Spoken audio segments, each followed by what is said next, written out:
So I went to the bathroom and I never came back in my old identity, and everything I had disappeared, and it was virtually like my identity died.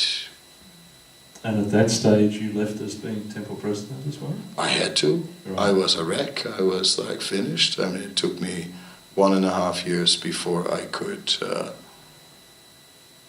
have a conversation like this. Mm-hmm. Yeah, sit in a chair for a long time.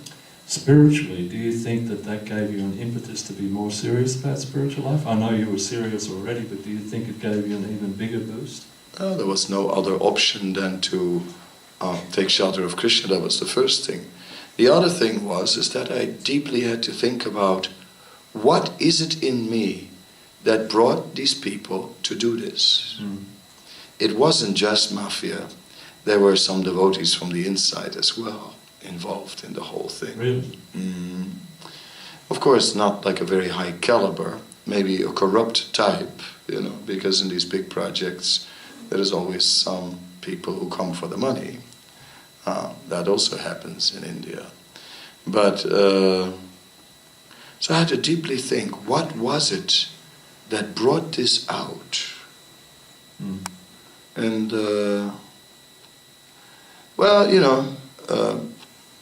Dutch people are...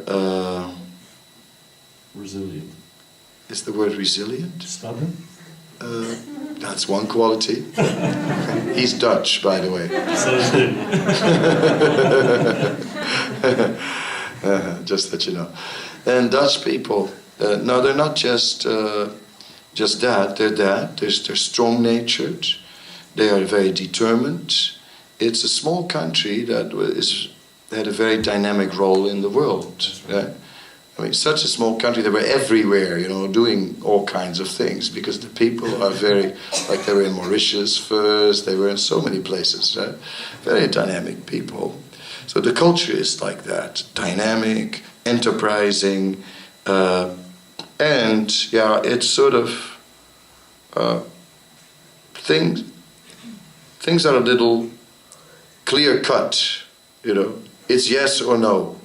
And nothing in between, And in India, well, that doesn't work so well, see? In India, it's never yes or no, Yes can mean no, and no can mean yes, and it's all like, it's more fluid, So, there was a cultural issue going on. Right. And I could see I am too rigid, actually, in my yes and no, in my opinions, And I thought before Krishna consciousness that, which is also very Dutch, whatever is reasonable. And reasonable, a Dutch thing is, we must be reasonable. And if a group of people, logically thinks that this is right, then you're right. And then the other party is wrong, finished, reasonable. No more discussion, finished, you're wrong, no discussion. But of course, people don't always like that. So I changed. I learned from that even if we are in disagreement, we shouldn't leave the other side dissatisfied. We should never leave just people dissatisfied. We should somehow or other come a little bit their way. We should work it out. We should meet somewhere on common ground. We should keep that. We cannot separate just in disagreement. Of course, some cultures have that mood. Like Spanish culture more has that mood. We should work it out. But the Dutch culture, no. Yes or no, right or wrong, So there were some major changes in your life. So I made some changes. I made some serious changes. Now with those changes, you then took on responsibilities to go preach around the world, many, many places. Yeah, I think that change was good for what I'm doing now, because I became much more sensitive to people, and I was more ready to adjust to people's needs and so on. And now I have to deal with so many people all over the world, from all kinds of cultures. I have to get on with all kinds of people that don't necessarily get on with each other. I was going to mention that because one of the areas that you're preaching in now and doing a lot of work for Srila Prabhupada is in South Africa. Can you tell a little bit about how ISKCON is being presented in South Africa? First of all, Krishna consciousness in South Africa is gigantic, right? Melbourne is nice. I mean, it has a nice congregation, but you can't compare it to Durban, right?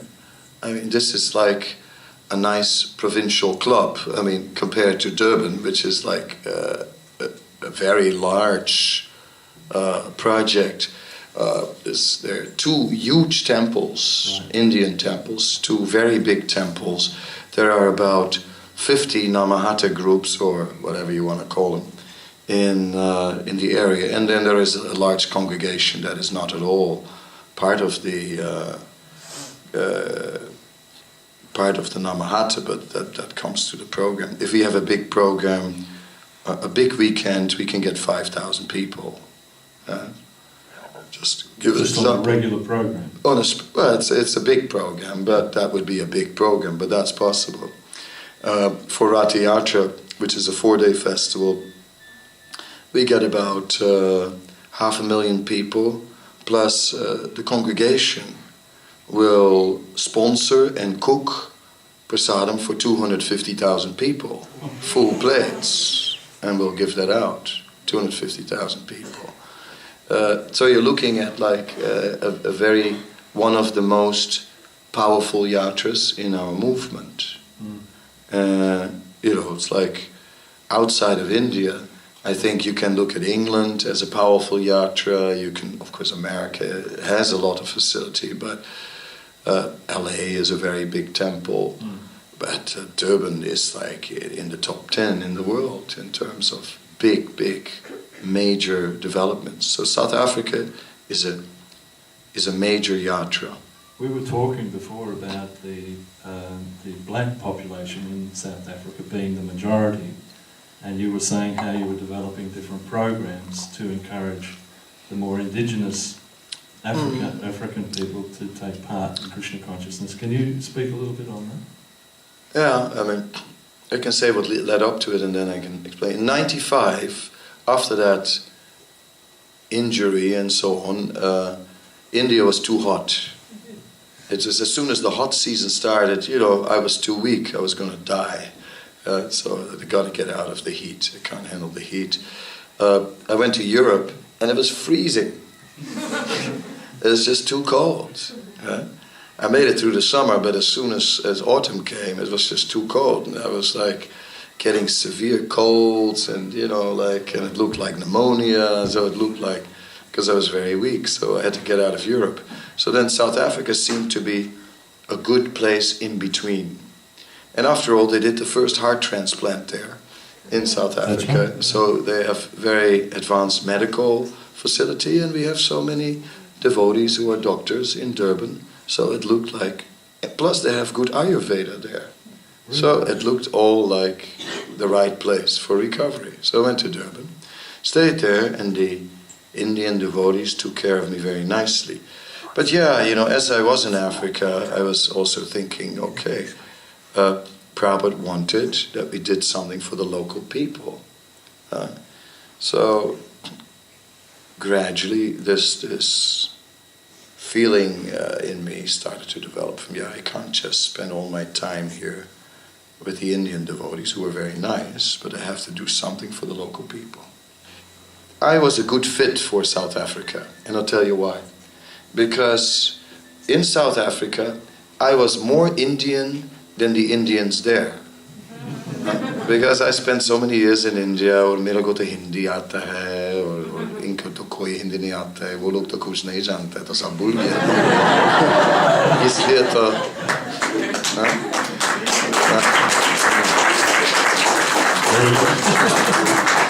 So in that way, I was more Indian than the Indians in South Africa. So they naturally accepted me as an authority. That was easy. And the same thing, there's a lot of people from Dutch background, and I was more Dutch than them. So that was easy also, They were thinking about our roots, and I knew everything about their roots, right? So that was easy. And then the Africans, they like rocking kirtans, right? And that's a language that I also speak. So in this way, I could easily relate to all the different populations. The Africans, naturally, we understood each other in kirtan. It needed no language. And the other communities I could connect with in other ways. So I fitted well in that country. And the African people have a very deep spiritual tradition. And if you really look at traditional African culture, not more modern urban culture, but traditional African culture, it's in many ways close to Vedic culture, to traditional Indian village life. Many things are there. They may sacrifice a cow sometimes, which would not be an Indian thing, but it's not something they would do on a regular basis. That would be something rarely done on very special occasions, because your cows is your wealth, right? So they are looking after their cows. It's not like here, in Leverton. In Leverton, yeah, exactly. So in many ways there's similarities, and they actually had a pious tradition. Like, for example, the married ladies, they would be dressed and cover themselves. The young unmarried girls not, but in the traditional clothing, married ladies are very covered. So we have to understand that we were dealing with a culture which in many ways, as a traditional culture, had links with something that looks more like a Vedic culture. Really? Yeah. So the people of South Africa, or the African people, many of them are very, very religious also. The Christian churches are full and you have these, you have a kind of Christian people. They wear a cross or a star, they wear a star, and the men have this cap with a star on it, and they're totally dedicated, right? They're very, very nice religious people, many of them. So, there are actually many, many people that are naturally pious. Amazing. Many. Then, South Africa is also a country, well, it used to be an apartheid, a good facility for 5 million whites, less facility for 2 million Indians, or 2.5 million Indians, and very poor facility for the Africans. Very, very poor. Right? So naturally, a lot of the African people under that regime started to branch out into crime. They didn't have much alternative. If nobody provides, then you're going to take it. And if there's a racial division, well, people will naturally resort to some violence. Maybe it's not crime, maybe it's revenge, what you want to call it. So that element is also there in that country, so we have to be a little careful in South Africa. We have, therefore, nice walls around the property with electric fences, and we have good gates at the front that lock very well. Metal, we have good alarm systems in the houses and good bars in front of the window. But in India we also have such things. Maybe not the electric fans, but they also walls and bars and gates. So